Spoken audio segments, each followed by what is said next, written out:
Hello student, welcome to ANJ Academy. My name is Anuja Zadav and today we are starting with one of the finest poem from the Robert Frost. Again, a short poem, Name, Fire and Ice. So let's get started.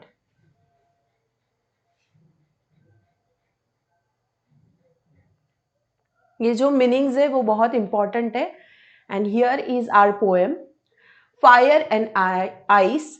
तो ये जो Robert साहब का अंदाज है ना वो बहुत ही खूबसूरत है।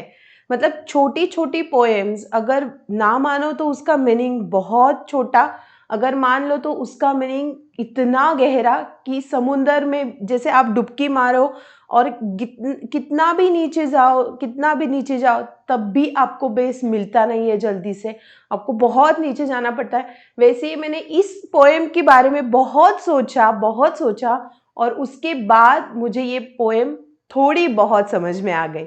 उसी को मैं आज समरी में एक्सप्लेन करना चाहूंगी। So first we will quickly see what are the new words for here and then will start with the summary. Fire and ice. Some say the world will end in fire, some say in ice. From what I have tasted of desire, I hold with those who favor fire. But if it had to perish twice, I think I know enough of hate to say that for destruction ice is also a great and would suffice. So desire matlab very strong feeling, okay, something that you want or wishing to happen. Favour मतलब किसी का approval लेना, perish मतलब खराब हो जाना या फिर समाप्त हो जाना, सफाइस मतलब बी सफिशिएंट। चलो अभी इसकी समरी लेते हैं और जब समरी लेने की बात आती है तो मैं थोड़ी सी नोट मेकिंग आपके लिए बोर्ड पे कर देती हूँ ताकि आपको ये पोएम समझने में आसानी हो जाए। और हाँ, आप भी इस पोएम के लिए स्पेशली पेन और पेपर तैयार रखना। तो रॉबर्ट साहब का मानना यह है कि हमारे खुद के जो इमोशंस होते हैं वही हमारी लाइफ लीड करते हैं। मतलब the emotions, emotional quota or having a strong emotion can lead to better life or better future, and if we are getting weak in the emotion then actually we are declining in our life. तो अगर life destructive होनी ही है, अगर life बर्बाद होनी है तो हमें इमोशंस उसमें बहुत ज़्यादा मतलब महत्वपूर्ण भूमिका निभाते हैं, plays an very important role. So we are actually visualising, poet साहब ने ऐसे बताया कि ए आइस एंड फायर, तो मतलब क्या है। Some say that the world will end in fire, तो कुछ लोग बोलते हैं कि जो पूरी दुनिया है वो क्या होगी, फायर से, मतलब आग से पूरी खत्म हो जाएगी, है ना। एंड सम से इन आइस, तो कंप्लीटली कॉन्ट्रास्ट एग्जाम्पल यहाँ पे लिया है, एक लिया है फायर, एक लिया है ice. From what I have tested of desire, और मैंने जो भी आज तक, जो भी मैंने स्ट्रॉन्ग विश मेरी मानी है, I hold with those who favour fire, और मैं भी उन्हीं के ग्रुप में जाऊंगा जो बोल रहे हैं कि world will end with the fire, मैं उनको ही फेवर करूंगा। But if it had to perish twice, और अगर ये दुनिया खत्म होने वाली है कितने बार, दो बार। I think I know enough of hate, तो मुझे पता है कि to say that for the destruction ice, तो मुझे ऐसे लगता है कि आइस से ही दुनिया क्या हो जाएगी, डिस्ट्रक्टिव हो जाएगी। Is also great and would suffice, और ये ठीक है और ये सफिशियंट हो ही जाएगा। मतलब दो बार अगर दुनिया को खत्म ही होना है तो वो आइस से भी हो सकती है। तो यहाँ पे दो कॉन्ट्रास्टिंग एग्जाम्पल लिए गए, एक लिया गया आइस, एक लिया है फायर। ये कैसे भूमिका निभाते, फायर मतलब that kind of huge anger and some kind of extravagant emotions, या फिर बहुत ज्यादा जो बोलते हैं ना हम, लालची ग्रीडी नेचर, या फिर बहुत ज्यादा लस्टी नेचर, तो ये सारे फायर के एलिमेंट्स में आते हैं। कैसे, इनकी जो मात्रा होती है, मतलब इनका जो फ्लेक्स होता है वो बहुत ज्यादा प्रमाण में होता है ना, ऐसे इमोशंस का। तो ऐसे इमोशंस जो ह्यूमैनिटी है उसको पूरा मेल्ट कर देते हैं। मेल्ट मतलब वो पूरा मेल्ट नहीं बोला ही जाएगा, बट पूरा जला देते हैं, बिकॉज फायर क्या करता है, हर एक चीज को जलाने का काम करता है।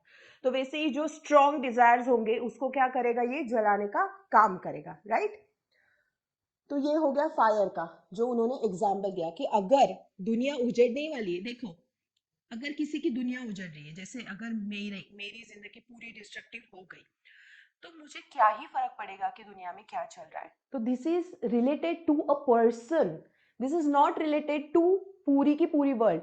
ये तो रॉबर्ट साहब ने पूरी दुनिया को कह के बताया कि पूरी दुनिया, बट पूरी दुनिया से भी ज्यादा इंपॉर्टेंट है खुद की दुनिया कैसे चल रही है। और खुद की दुनिया क्या होती है, अगर बहुत ज्यादा एंगर हो, किसी को कुछ भी बोला जाता है एंगर में, या फिर बहुत ज्यादा ग्रीडी नेचर हो, लालची नेचर हो, तो उसी इसमें बंदा इतना अंधा हो जाता है कि उसे कुछ समझ में ही नहीं आता कि सामने वाला सगा है या सौतेला है या कोई भी है, सच्चा दोस्त है। सबको मतलब हम धोखा देके वो लालच को पाने की कोशिश करते हैं। तो ये सारी चीजें फायर एलिमेंट में होती है ना, बहुत ज्यादा जमा ये इस पे। अभी आइस का क्या करेंगे, फिर आइस के कौन से एग्जाम्पल लेंगे। तो आइस में कैसे, आइस क्या होता है, जमा हुआ होता है ना, बहुत जमा हुआ होता है, सख्त होता है, बहुत ज्यादा काफी क्या बोलते हैं, स्टोन जैसा, या फिर काफी ज्यादा हद तक स्टर्डी होता है आइस, है ना। तो मतलब कि खुद की जो भी कंपैशन है, या फिर किसी से डिटैचमेंट हो जाना, कंपैशन कम कर लेना, या फिर पूरा ऐसे जैसे कि इमोशनलेस बन जाना। हम बोलते हैं ना कभी कभी, यार तेरा दिल नहीं पत्थर हो गया है, तो किसी के बारे में सोचता ही नहीं। द सेम वे आइस अगर वैसे हो गया, तो भी क्या होगी, ये दुनिया पूरी की पूरी उजड़ ही जानी है, पूरी डिस्ट्रक्टिव ही हो जानी है। तो ये जो दो डिस्ट्रक्टिव फिनोमिनॉन है ह्यूमन नेचर के, उनको एक्सप्लेन किया गया है। तो इसका आपको अगर मतलब अगर मैं बोलना चाहूँ मुझे जितनी पोएम समझ में आई है, so what we need to do is we need to control our emotions. We need to actually think twice before saying any word to anyone. And we need to, have that kind of a humanity, softness, and a good feelings for others. Because if we are holding a good feelings for ourselves, we need to hold that feelings for other also. It is not like कि खुद के ही बारे में सोचना है, दूसरों को help नहीं करनी है, या फिर खुद के बारे में। आप अपनी लाइफ अच्छे अच्छे से जियो, बहुत मेहनत करो, अच्छे से रहो, उसका कोई प्रॉब्लम नहीं। But if there is someone who is needy, who is asking for a help, और अगर किसी का भला अगर आपको करना है, तो वो बहुत अच्छी बात है ना। तो ह्यूमैनिटी हमेशा सबसे ऊपर रहती है, एंगर से, डिटैचमेंट से, डिस्कम्फर्ट से सबसे ऊपर ह्यूमैनिटी रहती है। ये हमेशा याद रखना। और मुझे लगता है रॉबर्ट साहब ने यही मैसेज इस पोएम के थ्रू दिया है। अगर आपको ये पोएम का समरी अच्छा लगा हो, तो please let me know into the comment section.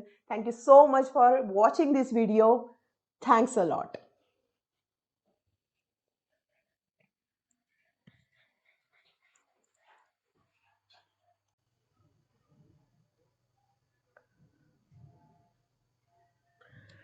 Hello student, welcome to ANJ Academy. My name is Anuja Zadav, and today we are starting with one of the finest poem from the Robert Frost. Again, a short poem, Name, Fire and Ice. So let's get started.